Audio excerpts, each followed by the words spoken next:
Я, честно говоря, ни противник и ни сторонник.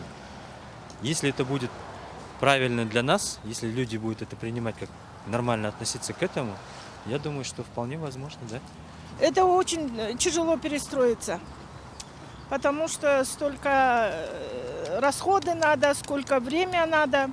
Не знаю, вот как было, так и оставили бы, и легче нам, и учить внуков. Ну, если они сами решают, и надо, не надо, не знаю уже. Я считаю, это не обязательно. Лучше бы наша верхушка занимались бы экономикой, сейчас поднимали бы экономику. Конечно, правильно это алфавит. Латинский алфавит давно нужно было поменять. Это просто он задерживает, разрывает. Ну, я не знаю. Не знаю. По-моему, абсолютно нет. Зачем? Чего это? Ну, я непонятно, уже не знаю, чего уже поменяли. Все поменяли, ну, дальше, что дальше будет? Конечно, не надо.